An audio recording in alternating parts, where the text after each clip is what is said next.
I feel unprepared for some reason. I don't know why. I'm so out of it today. Ignore my hair. It's doing a thing of its own today. I don't know what's going on. I don't know why it looks like this. I have a headband on, so I'm hoping that covers up all of its flaws for today. Let's just get into it, okay?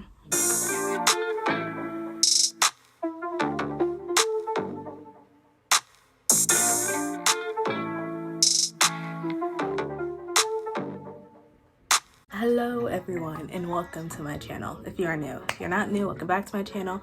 My name is Marina and today I am back with another monthly wrap up. Well, okay, monthly-ish wrap up because technically I am doing a 2-for-1 deal this month because I skipped last month. So today I'm going to be going over every single book I've read in both September and October. It sounds like it's going to be a long video. I promise you it's not. Well, I don't know. I talk a lot, so it could be. I honestly didn't read that much within these last 2 months, so I feel like this should be a pretty average monthly wrap up in terms of like the length of it and how many books I'm going to talk about, because since school has started I've had no time to read. I think I explained this in my previous video where I did a get ready with me.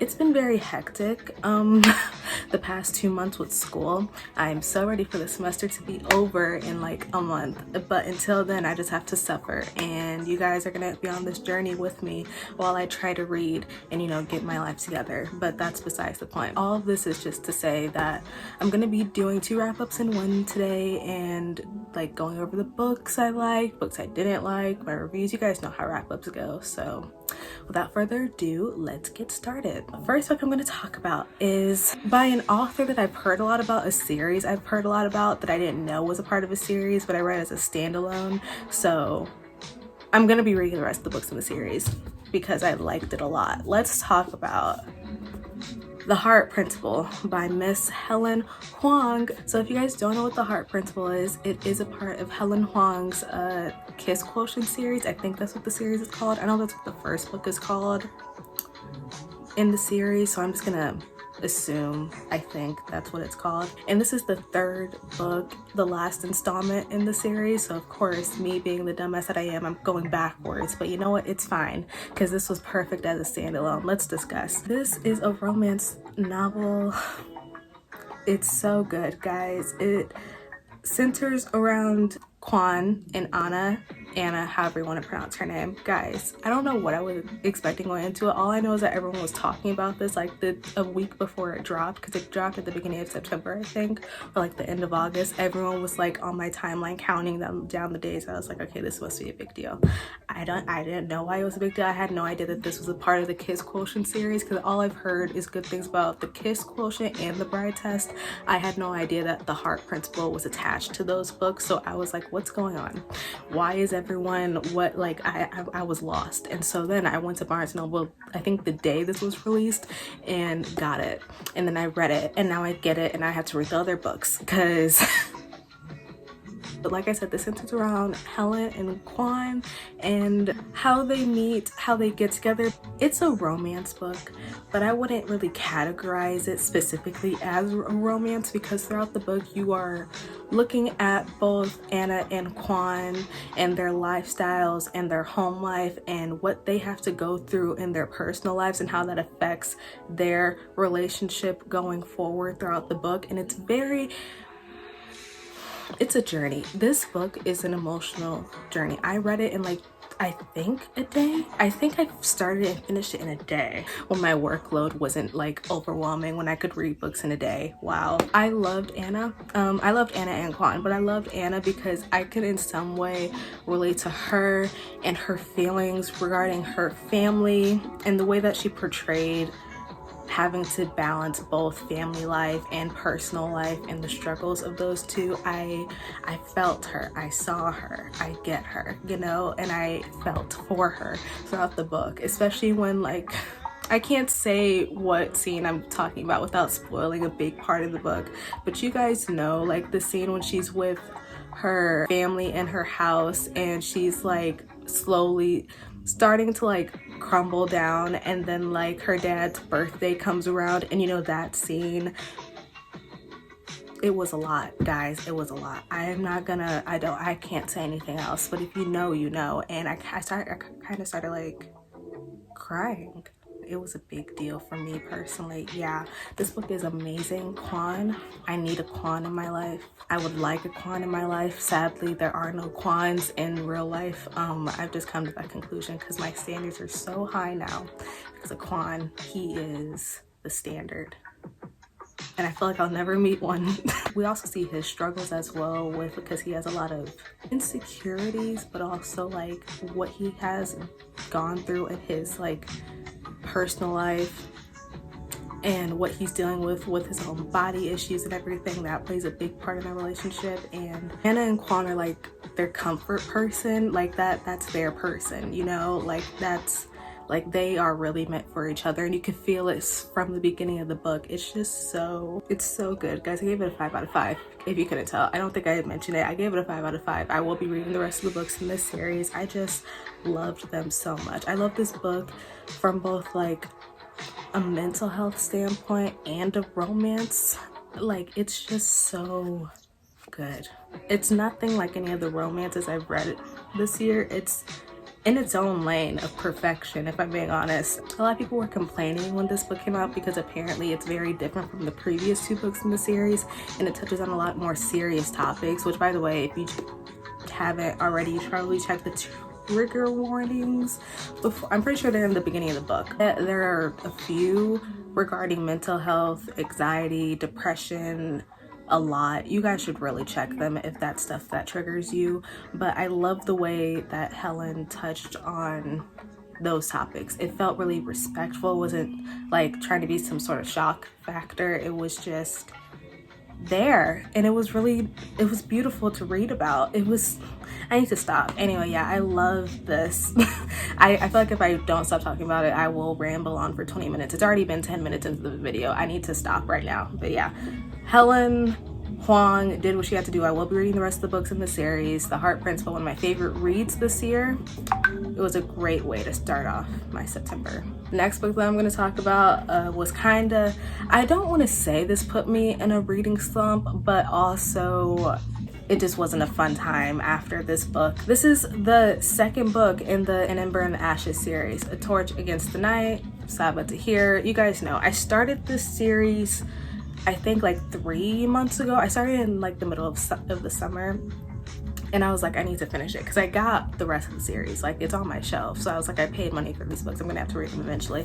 And I was really excited to get to it because I really liked the first book. And I was like, of course I should be able to like the second book, because the first book, there was just so much to go off of in terms of characters, stories, plot. It was a lot. And then it went downhill from there, guys. So yeah, I gave this a 3 out of 5. You guys don't know, the Emperor in the Ashes series, like a dystopian fantasy-esque type book, a little romance here and there. And yeah, 3 out of 5 for Torch Against the Night. I did not really enjoy myself. This book was so forgettable now that I think about it, because I'm trying to remember why I didn't enjoy it, and I can't think of any specifics, which is why I have to look at my notes. Hold on. I thought that the pacing was very, very slow.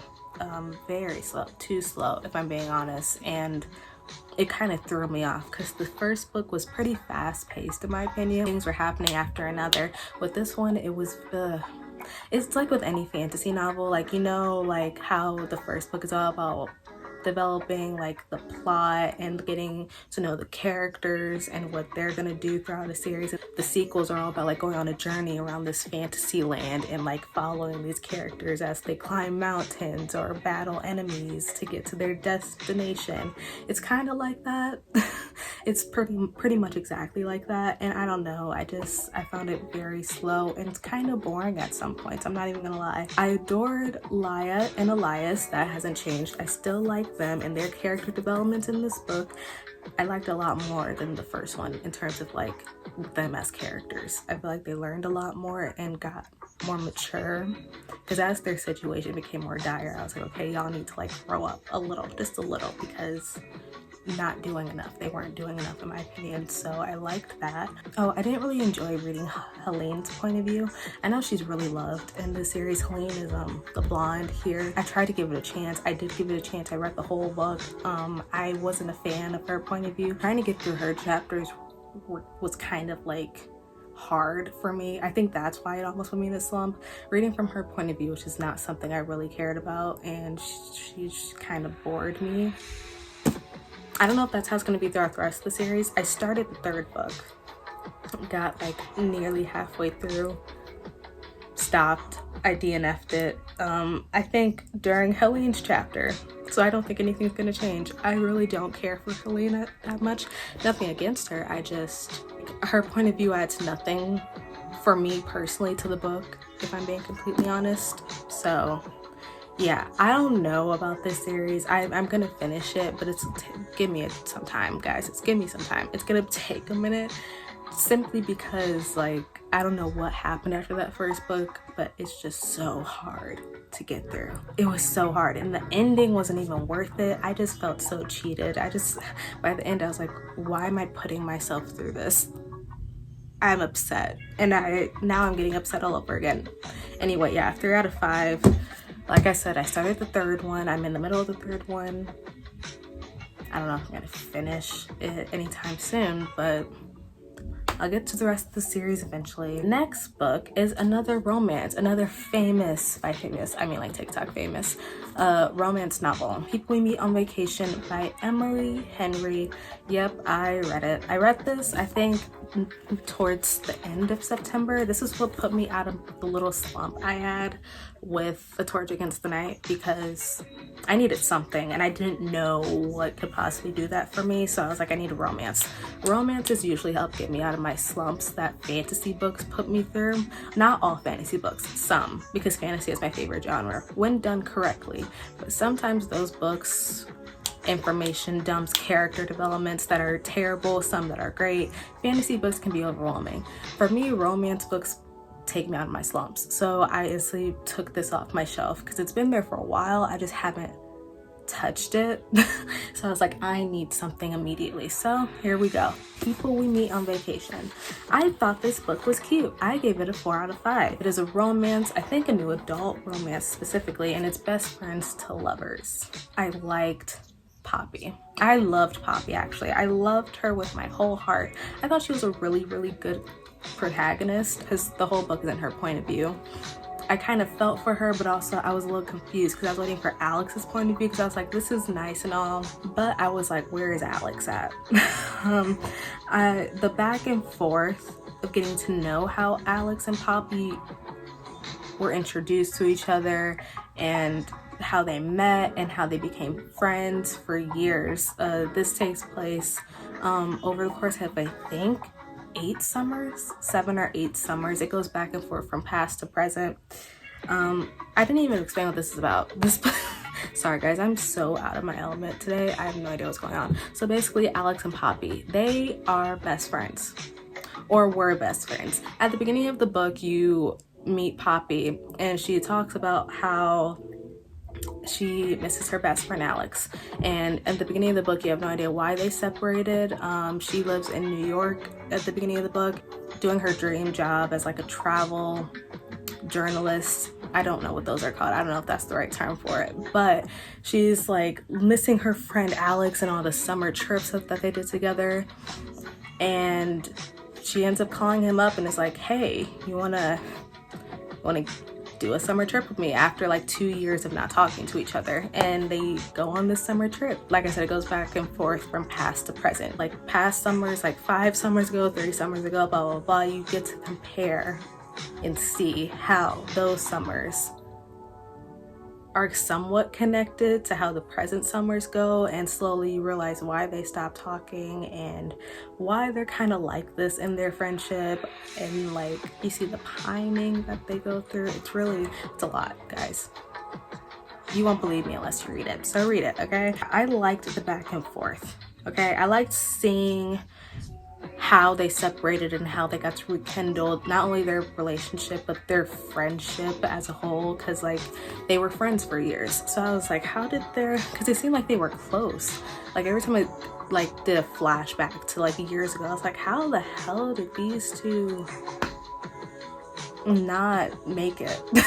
I was like, this seems like a friendship that will last for years, maybe turn into a relationship. And of course it does. And then when I got to the conflict, I was like,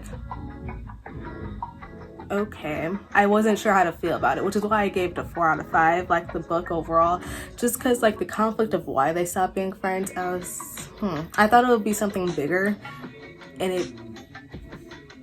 I didn't think it was that good of a reason why they stopped being friends. I thought it was I thought it would be a bigger reason, guys. I don't know, maybe my expectations for it were too high. I don't know. Overall though, really good book. I liked Alex. I wish we got something in his point of view because he's kind of a hard character to read. I'm not gonna lie. I didn't understand what he was thinking half the time, and it bugged the crap out of me. I kept on waiting. I was like, when are we gonna get a chapter with his point of view? Me personally, I feel like it really would have been cool if every chapter that was in the past was in Alex's point of view, and every chapter that was in the present was in Poppy's point of view. Some people might disagree, I don't know, or it could have been vice versa. I really don't care. I feel like that could have been a good way to do it, because Alex, he's a decent character, but I feel like he wasn't fleshed out enough for me to understand what was going on in his head. Like every time he talked, I was just like, huh, you're interesting. And I don't know if I mean that in a good way or a bad way, like the mysterious type. Not saying that he's like doing that on purpose. He's, like I said, he's an okay character, guys. Like, don't hate me. I know that this book is very beloved. I just didn't know how to feel about him. I still don't, if I'm being honest. I like the whole vacation vibe of the book. It made me miss summer. It made me miss traveling. Yeah, overall 4 out of 5, and yeah, I enjoyed myself. Next books I say are a part of a series that I wasn't planning on reading in September, but I somehow did. I got through 3 of the books in the series back to back, and I'm pretty sure the 4th comes out next year, so I kind of will be reading that. I don't know. We're gonna be talking about The Miles High Club by T.L. Swan. Yeah, I had no idea that these books existed until like a few of my Twitter mutuals on my book Twitter. They were like, hey, I'm currently reading like the Takeover and I need other people to read it. And I was like, okay, why not? I needed something to read, because like I said, I was still going kind of through a slump of some sort, and so I was like, let me just read this, why not? And I had no expectations. I was like, The Miles High Club, okay. I was expecting something like maybe a little steamy-esque, rich people, because I saw like the cover of the novels are all like of guys in suits and looking rich and white, and so I was like, okay, this is what I'm getting into. But overall my expectations were like none. I didn't know what I was getting into at all. Little did I know that one of these books is probably gonna be one of my favorite romance reads of the year. That might be a little too far. I don't know. One of these books is though. So I'm gonna go in order of the first book down to the 3rd and talk about my feelings about each one. We're gonna start off with The Stopover. So all of these books, like I said, are romance, but they're also like office romances to some extent. The Stopover, oh wait, I should explain the series. Stupid Marina. This series is about 4 brothers, the Miles brothers. All CEO, no, they're not all CEOs. They run a big company with chains all around the world, and each book is about a brother and his romance with one of the women that works in the office building. The first book is my least favorite, so I'm like, these characters are so forgettable. It doesn't matter. The first book, I'm pretty sure each book goes from like the oldest brother and then like younger. So I know the oldest brother is like the main character of the first book. So I don't know, I don't remember his name, sorry guys. But the guy, he is the CEO of the company itself. So he's like the big shot, the one that everyone sees in the tabloids and blah blah blah. He's in the spotlight the most out of all the brothers, so his life is pretty hectic and busy, and he's kind of a grouch. It's kind of grumpy sunshine, but not really, in my opinion. The two main characters kind of pissed me off. I did not like them.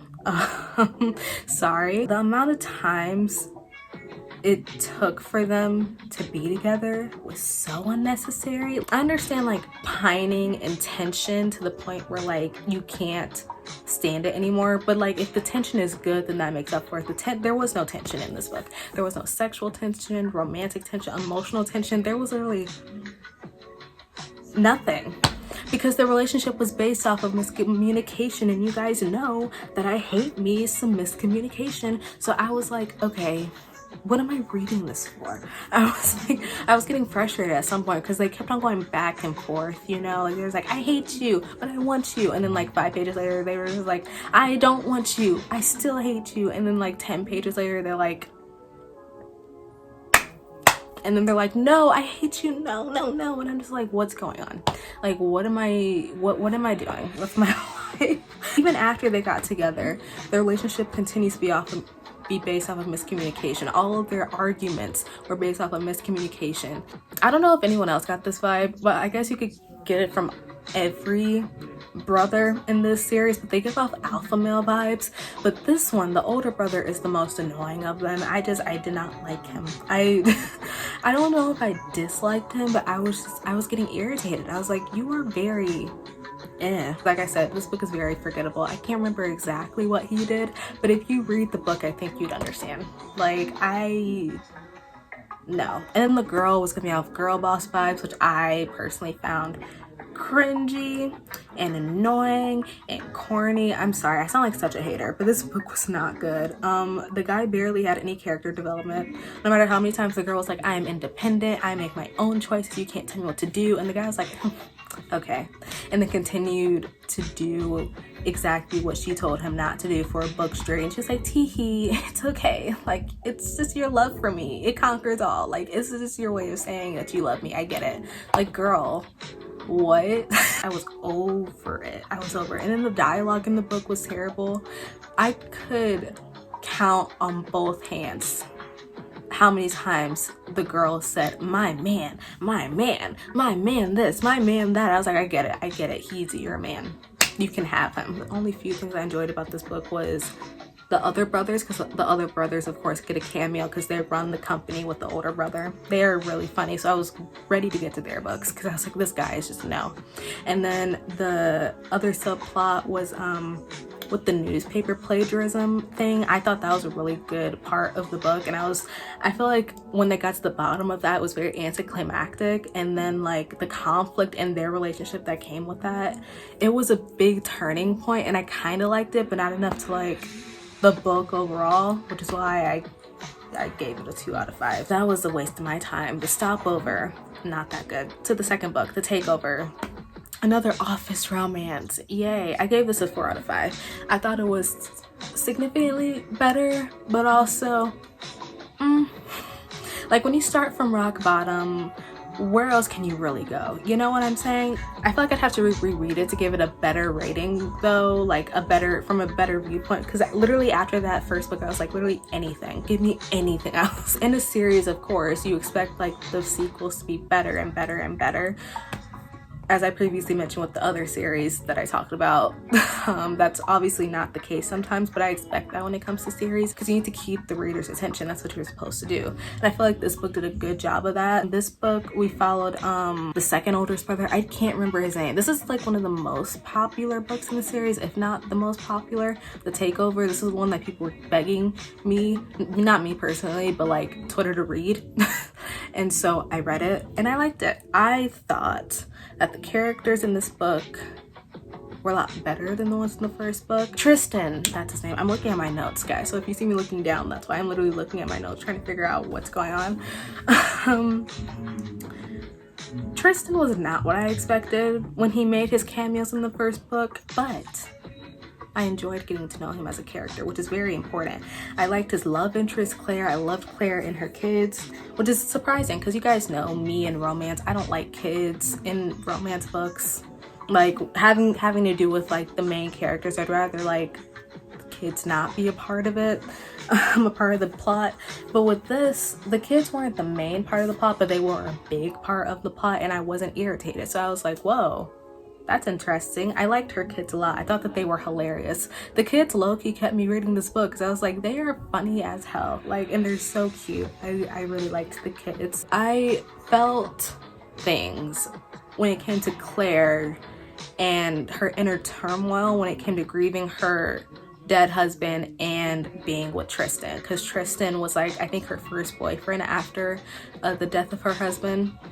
And of course she's not over that, because I can't imagine being in her situation and like having to take care of these 3 kids, make a living for them, and trying to find a new relationship while also still grieving your husband. Like, I couldn't even imagine. So reading this book, I felt for her like a lot. I loved her as a character. I loved her so much more than the first girl. My goodness, it was like a breath of fresh air. Again, there was a little bit of cringy stuff in the dialogue, the overuse of slow, sexy smirk. I was like, please take me out of my misery. I get it. Like, if you say that one more time in your book, I will run into traffic. Like, don't make me do that. Please, TL Swan, I'm begging you, don't make me do that. We can find something else, some other synonym of sorts to describe Tristan's facial expressions, but not that. Please, I'm tired. It was a more mature read than the first book, which I appreciated. I liked how both of the characters grew. I liked how they faced their relationship together as a couple, as partners, and not separately, and trying to make stuff happen when it wasn't supposed to happen, and trying to make conflicts out of thin air. I appreciated how they did not do that. The character development was lacking in some areas, but like, also, like I said, the brothers are alpha males, so I wasn't expecting them to change by the end of the book. And that's The Takeover, 4 out of 5. Next book, The Casanova. This is an office romance, but it's also enemies to lovers. So this might be my favorite one, I'm not gonna lie. I love me a good enemies to lovers when it's done right, okay? When it's not fully based off of miscommunication. I love me some enemies to lovers. This is the best book in the series, in my opinion, which, see, like, the books get better as they go along. I appreciate that. I gave this a 4 out of 5 because I liked it a lot. It was like the Stopover, but better. Like, the plot points, some of them were kind of similar to the first book, but it was like the final draft of the first book that had a peer review, editing, everything that the first book didn't seem to have. And I liked that. Elliot and Kate have my whole heart. Their relationship is so adorable. I love them. From the beginning, I was like, okay, I'm gonna love you guys the most. I'm gonna love you guys the most, for sure. I thought that the conflict with Elliot was really stupid. I thought that the conflict in the middle of the book was stupid. The decision he made was stupid, but he's a man, so I wasn't expecting him to not do that. I got irritated, but like, I like how it was resolved. I really like how it was resolved, actually, because Elliot did something that his other brothers failed to do, which was give the protagonist space, give the girl a chance to breathe and think things through before you hound her about forgiveness and apologies. Like, give her a chance to breathe. Not only did he give her a chance, he gave her months. Sent her letters every day. Like, guys, Elliot is kind of like, I love this man. I love that Kate tried to figure herself out and not being afraid to just like take a step back from reality and do that. And like I said, I love how Elliot gave her that space, especially after what he did to her. Like, my girl deserved a break. She was stressed.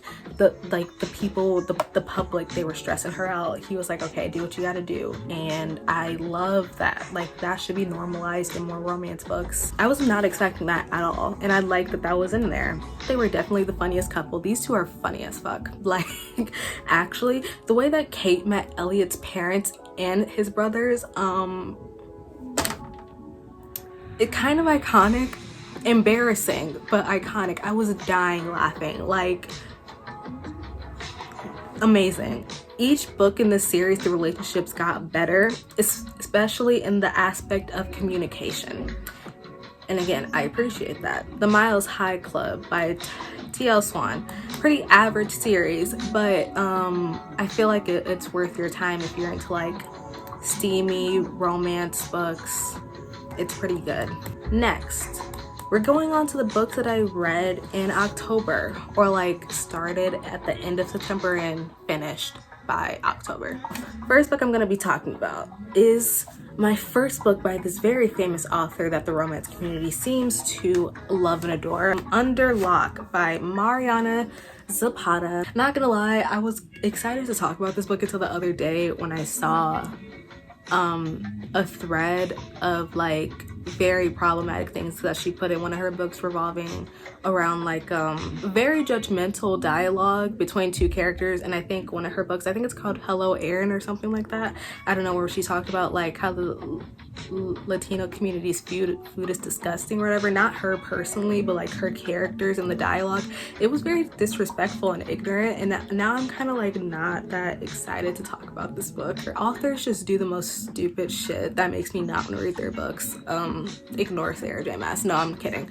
I don't know if I'm gonna read more from her, if I'm being honest, because that really threw me off. I woke up one morning and I just saw that and I was like, wow, terrible, just terrible. Underlock, I gave it a 3 out of 5. It is a romance, enemies to lovers, grumpy sunshine, and I think a mafia book. I want to categorize, I mean, it has mafia aspects in it. It's not really a mafia romance, but also the mafia plays a pretty big part in the plot or subplot of the book. So like mafia romance, let's just call it a mafia romance. It's pretty average. I think this is her first book, if not her first book, then her first slow burn romance book, and that's kind of what she's known for, her slow burned romances. The build of the relationship was I wasn't vibing with the subplot either. I thought it was kind of boring, and I was more interested in the side characters that we saw than the main couple. Even though it was a slow burn, like I said, it didn't feel like a slow burn, which kind of threw me off because I was expecting a very, very slow burn. But you feel the tension as soon as the book starts. I feel like you feel something happening, and I don't know, it just didn't give me those slow burn vibes, and I really like slow burn books, so I was kind of disappointed by that. Overall, just underwhelming, like very underwhelming. 3 out of 5. I'm willing to give her other books a chance. I know that The Wall of Winnipeg in Me, is that what that book's? I know that that's very popular. Culty, I know that's popular. From Luke Off with Love, like she has a lot of very famous popular books. I don't know, I'll see how I'm feeling. If I feel like reading it, I will. I don't know, guys. I don't know. Next book I'm going to talk about is by another famous author. The first book I read by them, The 7 Husbands of Evelyn Hugo by Taylor Jenkins Reid. I know that she has 2 famous ones. This is one of them, and I think Daisy Jones and the Six is the other one. And I think Daisy Jones and the Six is actually getting a show, so I need to read the book before the show comes out. But yeah, after that show comes out, this book needs a show. Because this is excellent. This is excellent. This is excellent. I don't know how many times I'm going to say that until you guys hear me. Not that you guys don't know. Everyone knows about the hype that this book gets. I'm just late to the party as per usual. So let's talk about it. This book is a historical fiction romance novel. Romance, kinda. There's romance in it, but it doesn't play a part of the whole book, in my opinion. Like, it wasn't really the focal point. I gave it a 5 out of 5. I loved it. I did. I really, really liked it. It took me a while to understand my feelings towards Evelyn. Pretty clear from the beginning of the book that she's not a good person.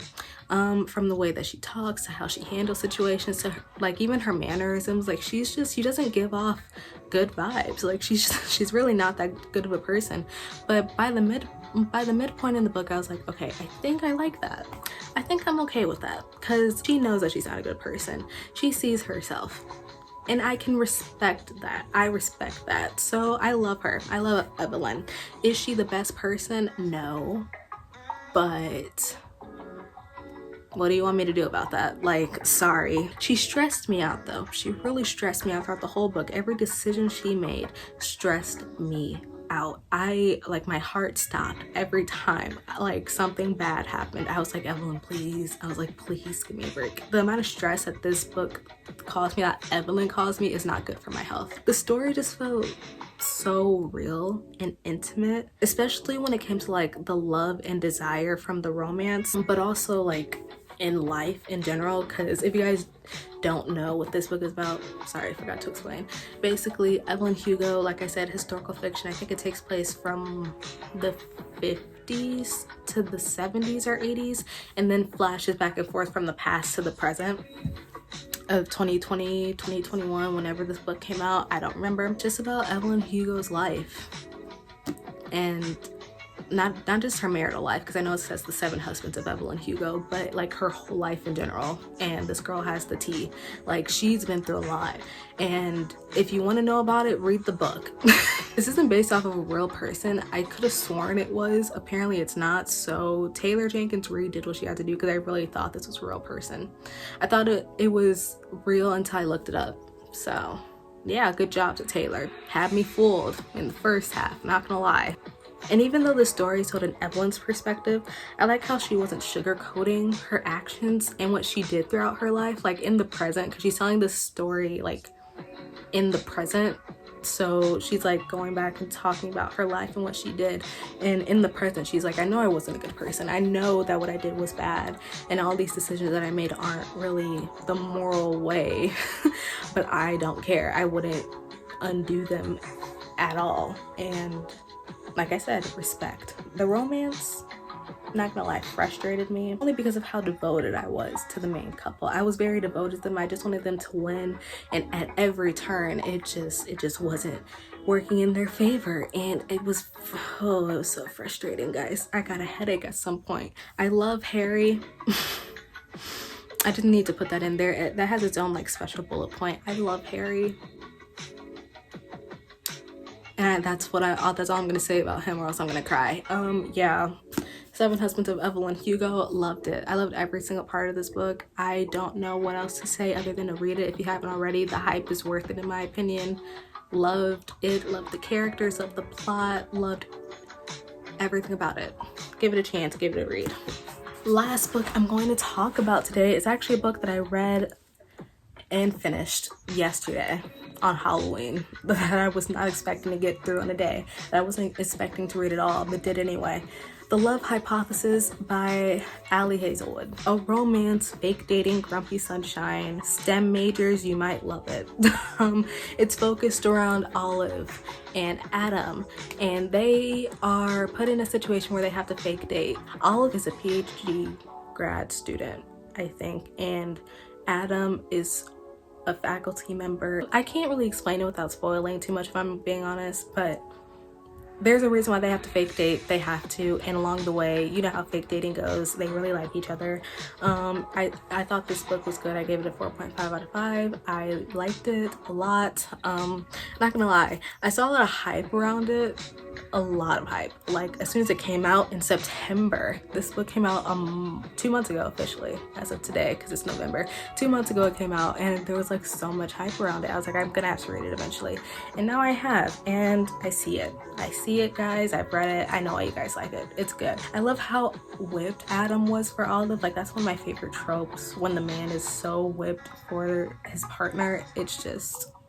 It's so cute. Not gonna lie, I found Olive's best friend to be annoying, and she kind of turned me off from the book just a little bit. But by the end I understood her intentions were good. Doesn't change the fact that she was kind of annoying me throughout the book.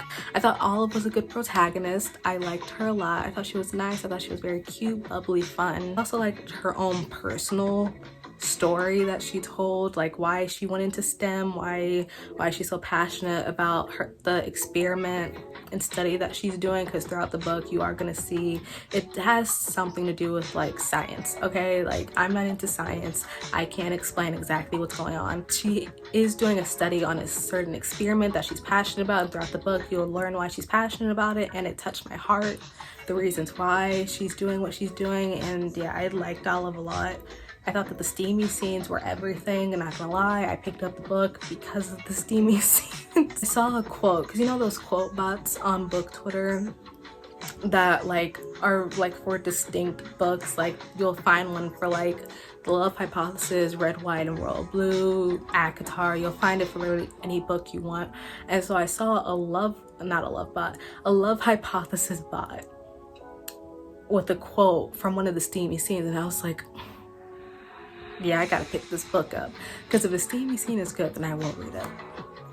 Even if the plot, the book itself is bad, give it to me and I will read it. I saw the quote over a month ago, and since then this book has been on my TBR. I wasn't expecting to read it on Halloween, but I did, and I don't have any regrets. 4.5 out of 5. I liked the characters, I liked Adam, I liked Olive. Overall, very good book. That is my September and October wrap up. This was a mess. I haven't done this in so long that I feel kind of off my rocker, not gonna lie. But I hope you guys enjoyed it. If you've read any of the books that I mentioned, tell me what you think of these books down in the comments below. Recommend me more books because I will be reading, trying to at least. I think I'm out of my slump. I think The Love Hypothesis, I think, took me out of my slump. I'm gonna try to read more in November and especially December, because once this semester is over, y'all are gonna, like, my head is gonna be in a book for a month straight. It's gonna be amazing. Follow me on my Twitter. It's where I interact the most. If you would like to, though, you can follow me on all my other social medias that will be linked in the description below. I think that's it. I will see you guys in my next video. Bye, everyone.